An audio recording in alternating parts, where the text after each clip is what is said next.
नमस्कार। स्वागत है आपका वेदांश कंप्यूटर एजुकेशन के यूट्यूब चैनल पर। चैनल को सब्सक्राइब करें। आप लोगों का प्यार इसी तरह मिलता रहे। जितने भी वीडियो हैं अवश्य देखें, देखने के बाद शेयर करें, कमेंट्स करें।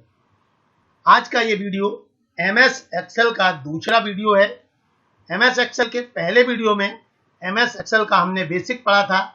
MS एक्सेल क्या है, MS एक्सेल को कैसे स्टार्ट करते हैं, एलिमेंट और पॉइंटर सेव, ये पहले वीडियो में हमने पढ़ा था। आज MS एक्सेल में हम चर्चा करेंगे MS एक्सेल में यूज होने वाले फंक्शन। तो शुरुआत करते हैं MS एक्सेल को। कैसे करते हैं स्टार्ट बटन पर क्लिक करते हैं, ऑल प्रोग्राम पर क्लिक करते हैं, माइक्रोसॉफ्ट ऑफिस पर क्लिक करते हैं और इसके बाद माइक्रोसॉफ्ट एक्सेल 2010 पर क्लिक करते हैं। MS एक्सेल 2010 हमारे सामने ओपन होके आ जाए। MS एक्सेल स्टार्ट हो गया है।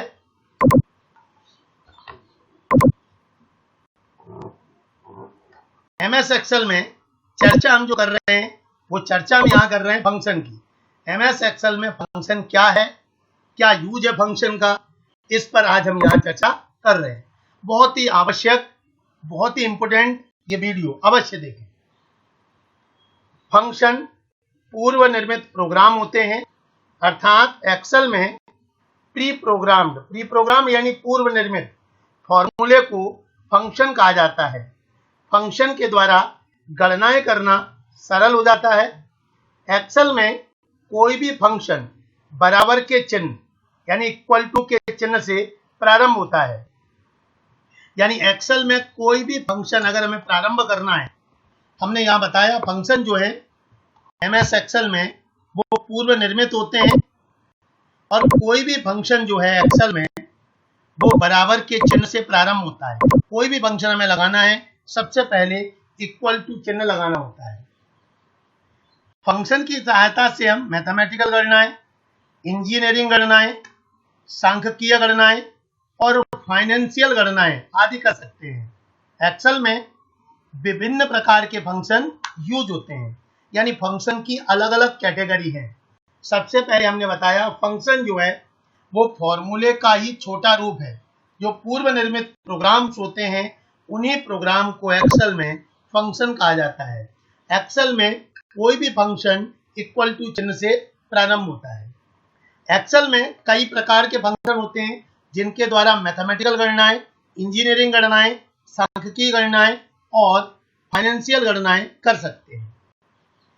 अगर हम सबसे पहली कैटेगरी फंक्शन की चर्चा करें तो सबसे पहली जो कैटेगरी है फंक्शन की वो हमारे हैं mathematical and trigonometric function. Mathematical and trigonometric function, Hindi में बात करें तो हम गणितीय एंड त्रिकोणमितीय फंक्शन, गणितीय एंड त्रिकोणमितीय फंक्शन। तो सबसे पहली जो हमारी हेडिंग है वो है मैथमेटिकल एंड ट्रिग्नोमेट्रिक फंक्शन। इस प्रकार के फंक्शन का यूज गणितीय एवं त्रिकोणमितीय गणनाओं को करने के लिए किया जाता है।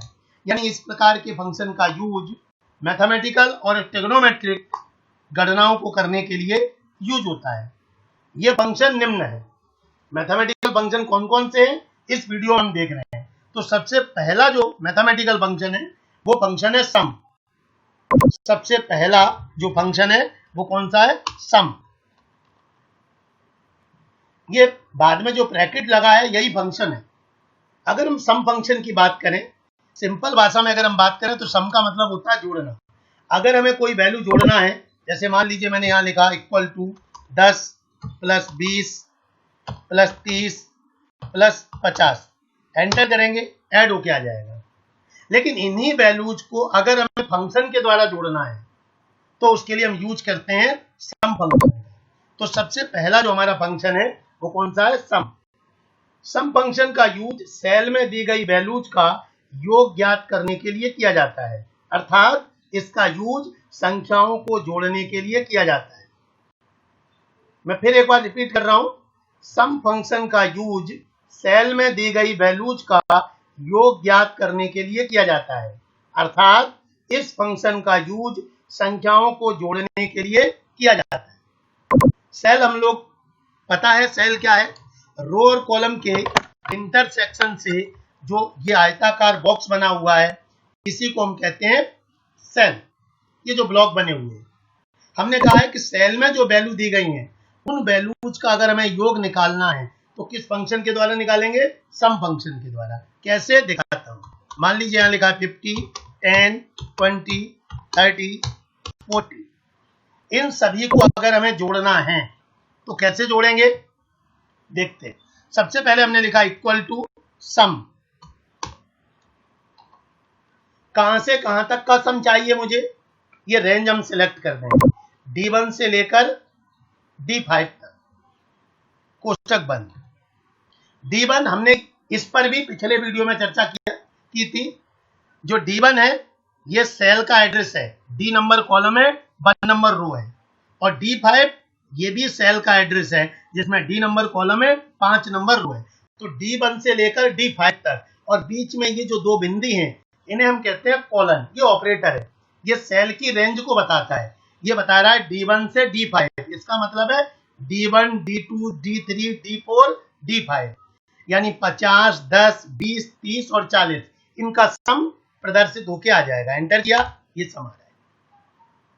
तो सम फंक्शन जो है वो सेल में दी गई वैल्यूज का योग ज्ञात करता है। एक बार मैं फिर आपको दिखाता हूं। मान लीजिए यहां पर फिर से कोई वैल्यू दी गई है,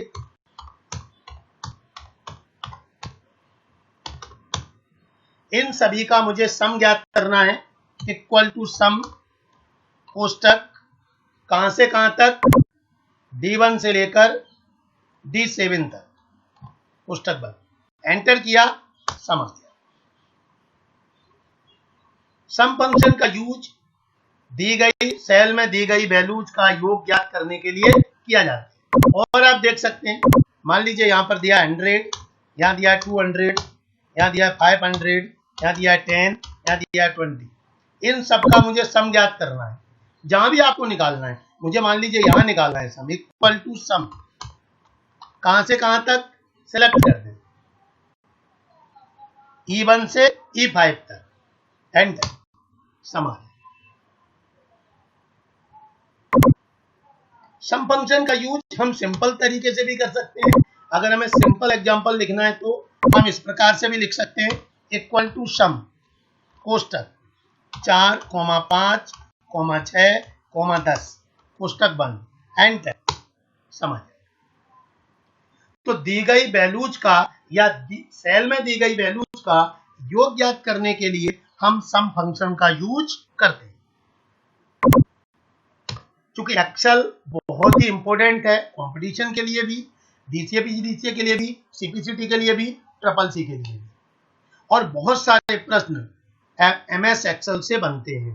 अगर सम फंक्शन से भी प्रश्न बने तो किस प्रकार से प्रश्न बन सकते हैं, मैं सारे तरीके के एग्जाम्पल उठा करके यहाँ पर चर्चा करता हूँ। तो सिंपल अगर आता है तो हमने उठाया, लेकिन अब प्रश्न पहले से निर्धारित है और उनका आंसर हमें पता करना है। पहला प्रश्न दिया है, यदि सेल B1 से B5 तक क्रमशः वैल्यू 1, 2, 3, 4, 5 है, तब equal to some B1 colon B5 क्या होगा। मैं फिर प्रश्न एक बार रिपीट करता हूं। प्रश्न है B1 से B5 तक क्रमशः वैल्यू 1, 2, 3, 4, 5 है। ये B1 है, 1 लिखा है, ये B2 है, इसमें 2 लिखा है, B3 में 3 लिखा है, B4 में 4 लिखा है और B5 में 5 लिखा है। अब प्रश्न पूछा गया है इक्वल टू सम, कहां से कहां तक, B1 से कॉलन B5 तक। आप लिख भी सकते हैं, सिलेक्ट भी कर सकते हैं। एंटर करेंगे, सम आ जाएगा 15। 1 से लेके 5 तक का सम पूछा है, कितना, 15। एक और प्रश्न बना है इसी तरह का। क्या प्रश्न है, और जिन लोगों के पास PDF उपलब्ध है उन PDF में भी यही सेम उदाहरण लिया गया है, इसीलिए मैं सिंपल वही उदाहरण यहां पर ले रहा हूं। और जिन लोगों के पास पीडीएफ उपलब्ध नहीं है वो मेरे व्हाट्सएप नंबर 8815096594 पर मुझे मैसेज करें, कॉल करें, अपना नाम, अपना एड्रेस मुझे बताएं, पीडीएफ उपलब्ध हो जाएंगी। एक और उदाहरण की बात करते हैं। उदाहरण दिया है, यदि सेल A1 से A5 तक क्रमशः वैल्यू 1 से 5 तक है, यदि सेल A1 से A5 तक क्रमशः वैल्यू 1 से 5 तक है, तब इक्वल टू, अब पहले क्या दिया है, A1 से A5 तक 1 2 3 4 5। अब जो उदाहरण दिया उन्होंने कहा तब इक्वल टू सम, कोष्टक इक्वल टू सम, कोष्टक A1 कॉलन A3, यानी A1 से लेकर A3 और कॉमा A5 क्या होगा। अब अगर यहां पर हम देखें equal to some A1 colon A3, तो A1 कॉलन A3 का मतलब है A1 A2 A3, फिर क्या लगा है, कोमा, कोमा यानी सेपरेट हो गया A5। अगर हम यहां पर भी देखें तो A1 से लेकर A3 तक यानी 1 2 3 और फिर 5 का सम क्या होगा, तो 1 2 3 और 5 का सम निकालेंगे तो ये सम हमारे पास आ गया 11। यानी ये 4 को ऐड नहीं कर रहा है। क्यों नहीं कर रहा है, क्योंकि फंक्शन में 4 को ऐड करने का उन्होंने नहीं पूछा। उन्होंने कहा है A1 से A3 कॉमा A5, तो A1 A2 A3 comma A5। हाँ, अगर यहां पर डायरेक्ट दिया होता A1 कॉलन A5 तो फिर सभी जुड़ता। अगर मान लीजिए यहां पर दिया होता A1 कॉलन A5 तो अब A1 और A5 भी ऐड होगा। समझना आपको है, कॉमा जो है वो सेपरेट करता है और कॉलन जो है वो रेंज बताता है। बहुत ही यूजफुल प्रश्न है, पेपर में ये प्रश्न बनता है। एक और प्रश्न आता है यहीं से, सम से, उसको भी हम देखते हैं। इंपोर्टेंट है सम फंक्शन, सिंपल है सम फंक्शन। क्या यूज है, बहुत आसानी से हमने आपको बताया है। सेल में दी गई वैल्यूज का योग ज्ञात करता है, लेकिन प्रश्न अलग अलग तरीके से पूछ लिए जाते हैं, वो सारे उदाहरण हम आपको दिखा रहे हैं। एक और एग्जांपल देखते हैं जो सीपीसीटी में कई बार पूछा गया है। इक्वल टू सम, मान लीजिए यहां लिखा है 4, 5, ट्रू, फॉल्स। अब हमसे पूछा जाए इसका रिजल्ट क्या होगा। इक्वल टू सम 4, 5, 4 और 5 कितना हुआ, 9। अब लिखा है ट्रू और लिखा है फॉल्स। तो अब हमारे समझ में नहीं आ रहा है कि ट्रू और फॉल्स का मीन्स क्या है। एमएस एक्सेल में ट्रू का मतलब होता है 1 और फॉल्स का मतलब होता है 0। तो अगर हम यहां पर देखें तो 4, 5 ट्रू लिखा है, ट्रू का मतलब 1, 9 और 1 10 और 0 तो 0 है, तो रिजल्ट क्या आएगा 10। एंटर करो, 10 हमारे सामने। अगर हम एक और उदाहरण यहां पर देखें, मान लीजिए यहां पर लिखा है 4, 5, ट्रू, फॉल्स, ट्रू। अब कोई हमसे पूछता है कि इसका एग्जाम्पल क्या होगा, इसका आंसर क्या होगा। अगर हम एंटर करें तो इसका आंसर होगा 11। 4 और 5 9 और 1 10, 10 और 1 11।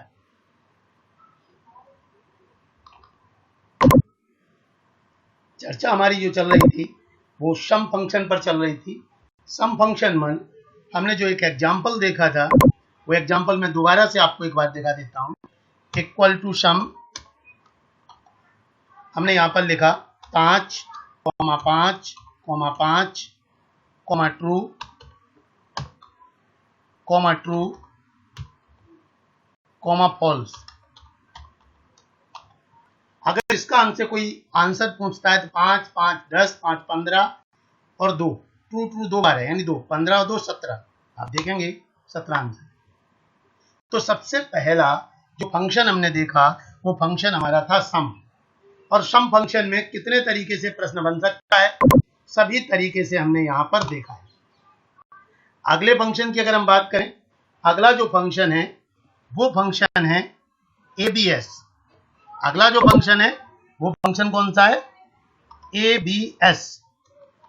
इसे हम कहते हैं एब्सोल्यूट फंक्शन। ये फंक्शन कौन सा है? Absolute function. यह एब्सोल्यूट फंक्शन होता है। यह फंक्शन किसी नंबर की एब्सोल्यूट वैल्यू को कैलकुलेट करता है, अर्थात यह फंक्शन दी गई संख्या के निरपेक्ष मान अर्थात बिना साइन की वैल्यू को दर्शाता है। यानी एबीएस फंक्शन की अगर हम बात करें तो एबीएस फंक्शन हमेशा पॉजिटिव वैल्यू प्रदर्शित करता है। छठवीं सातवीं क्लास में हम लोगों ने पढ़ा होगा कि मोड के अंदर से जब भी वैल्यू निकलती है पॉजिटिव निकलती है, यानी ये बिना साइन की वैल्यू पॉजिटिव वैल्यू प्रदर्शित करेगा, वैल्यू में कोई चेंजिंग नहीं होगी। एक उदाहरण से मैं आपको समझाता हूं। लिखा है ABS, मान लीजिए यहां पर लिखा है माइनस के 99.23। कोई हमसे पूछता है इसका आंसर क्या होगा, तो इसका आंसर होगा 99.23, माइनस हट जाएगा। एब्सोल्यूट जो वैल्यू होती है, जो निरपेक्ष मान होता है, वो पॉजिटिव होता है। पेपर में प्रश्न पूछ देते हैं, उन्होंने पूछा इक्वल टू ABS और यहां पर मान लीजिए हमसे पूछ दिया 98.25 का रिजल्ट क्या होगा, तो इसका रिजल्ट होगा 98.25, बस माइनस हट जाएगा। और अगर हम डीसीए पीजीडीसीए की बात करें तो वहां तो सिंपल पूछ दिया जाता है। सिंपल पूछ दिया एमएस एक्सेल के कोई 5 मैथमेटिकल फंक्शन समझाइए, या एमएस एक्सेल के कोई 5 फंक्शन लिखिए, उदाहरण सहित लिखिए, सिंटैक्स सहित लिखिए, तो आप लिख सकते हैं। अभी हमने 2 फंक्शन पे चर्चा की है। एक फंक्शन हमने देखा है, पहला सम, दी गई वैल्यूज का योग ज्ञात करता है। दूसरा फंक्शन जो हमने देखा है वो फंक्शन हमने देखा है एबीएस, और एबीएस जो फंक्शन है वो फंक्शन दी गई वैल्यूज का एब्सोल्यूट मान, निरपेक्ष मान प्रदर्शित करता है। कैसे करता है फिर एक बार मैं आपको दिखाता हूं। इक्वल टू एबीएस, अगर मान लीजिए अंदर पॉजिटिव वैल्यू ही दी है, मान लो दिया है 999, तो फिर तो ये आ जाएगा 999। इक्वल टू एबीएस, अगर मान लीजिए माइनस की वैल्यू दी गई है 999.123, तो केवल माइनस हट जाएगा। अगले फंक्शन की अगर हम बात करें, अगला जो मैथमेटिकल फंक्शन है वो फंक्शन है SQRT। अगला जो मैथमेटिकल फंक्शन है वो है SQRT, स्क्वायर रूट। फिर से यूजफुल फंक्शन है, पेपर में बनता है। अगर हम स्क्वायर रूट फंक्शन की बात करें तो यह स्क्वायर रूट फंक्शन होता है, यह फंक्शन दी गई पॉजिटिव वैल्यू का वर्गमूल प्रदर्शित करता है। यह फंक्शन दी गई वैल्यू का, दी गई पॉजिटिव वैल्यू का वर्गमूल प्रदर्शित करता है। यानी स्क्वायर रूट जो फंक्शन है वो किसी भी वैल्यू का वर्गमूल प्रदर्शित करता है। कैसे? मान लीजिए यहां पर लिखा है इक्वल टू SQRT और यहां पर लिखा है 25, तो 25 का स्क्वायर रूट यानी वर्गमूल आ जाएगा 5। इक्वल टू SQRT, मान लीजिए यहां पर लिखा है 49, 49 का वर्गमूल आ जाएगा 7। इक्वल टू SQRT, मान लीजिए यहां लिखा है 24, 24 का आ जाएगा, पॉइंट में आ जाएगा। कभी कभी इस प्रकार से भी पूछ देते हैं, जैसे उन्होंने कहा यदि A1 सेल में 36 लिखा है तब इक्वल टू SQRT A1 का मान क्या होगा।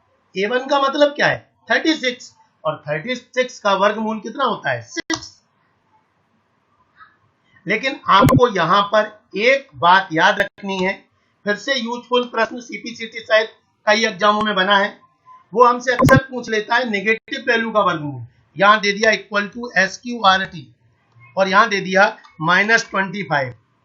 अब पूछा रिजल्ट क्या होगा, तो मैं आपको एक यूजफुल चीज यहां बताता हूं।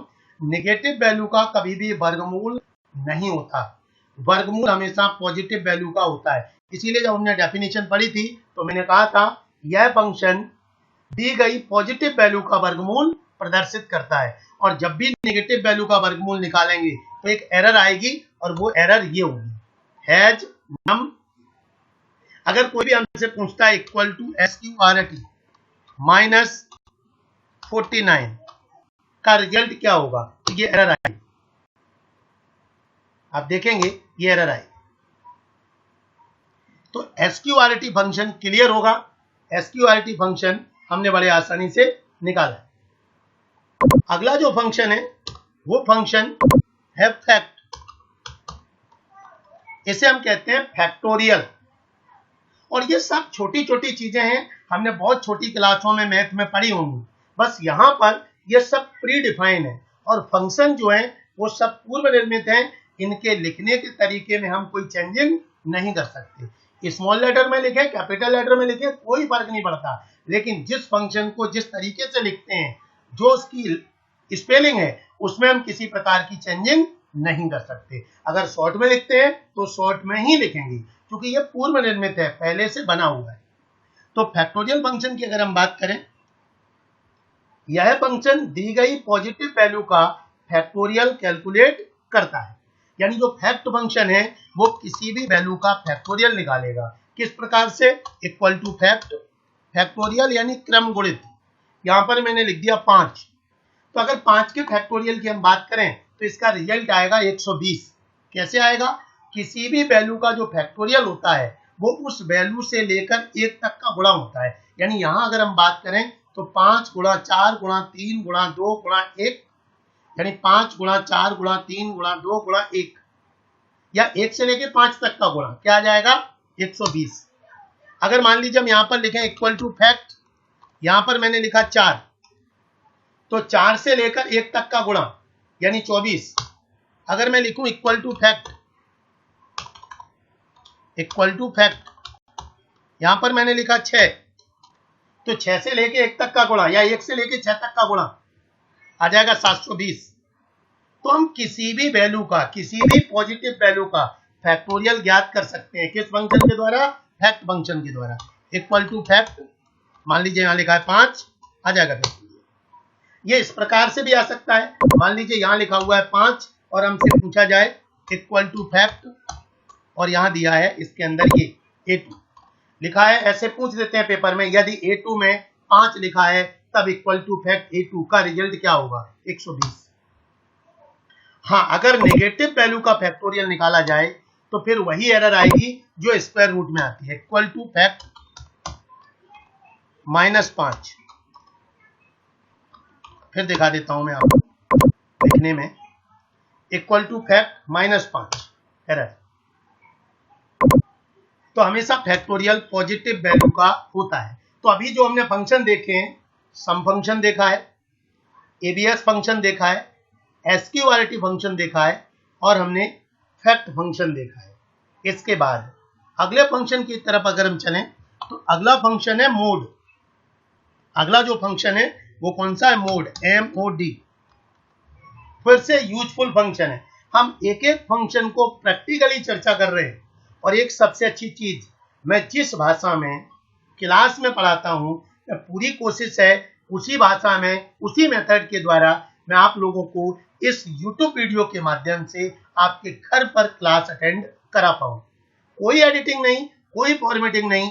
जिस भाव से, जिस लैंग्वेज से हम क्लास में चर्चा करते हैं, उसी भाव से, उसी लैंग्वेज से हम पूरी कोशिश कर रहे हैं कि आपके मोबाइल तक प्रमोद दिखाई दें। आपको कोशिश हमारी यही है। और ये वीडियो आपको कैसे लगते हैं आप जरूर हमें कमेंट्स करके बताएं। इन वीडियो को शेयर जरूर करें और सब्सक्राइब तो आपको करना ही है।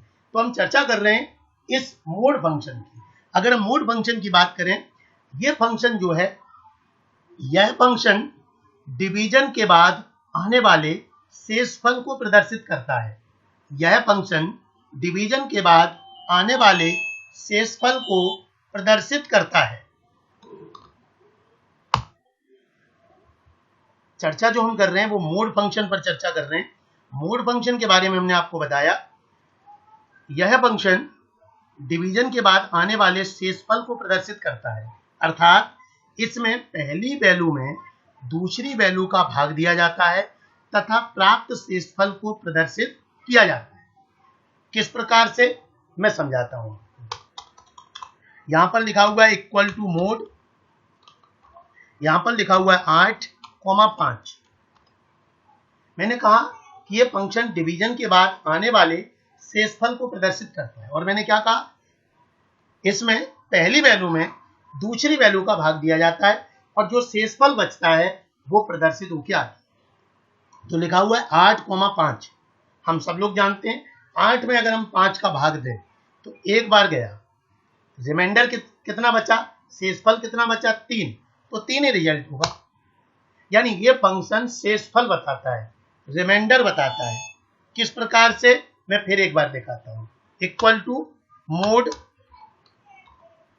मान लीजिए यहां पर फिर मैंने कोई वैल्यू ली, यहां पर मैंने लिया 10,2। अब आप देखेंगे 10 में अगर हम 2 का भाग दें तो 10 में 2 का भाग दिया, 5 बार गया, रिमाइंडर क्या बचा, 0। इक्वल टू मोड, यहां पर मान लीजिए मैंने लिखा 25, यहां लिखा मैंने 10 का भाग दिया हमने किसमें, 25 में, 2 बार गया, बचा कितना, 5 आंसर है। तो मोड फंक्शन जो मैंने आपको बताया है, यह फंक्शन शेषफल प्रदर्शित करता है। तो अगर हम यहां तक देखें, अभी जिन फंक्शनों की हमने चर्चा की है, सबसे पहला फंक्शन हमने जो पढ़ा है वो सम फंक्शन पढ़ा है, दूसरा हमने एवीएस फंक्शन पढ़ा है, तीसरा हमने एसक्यूआरटी फंक्शन पढ़ा है, चौथा हमने फैक्ट फंक्शन पढ़ा है और पांचवा हमने मोड फंक्शन पढ़ा है।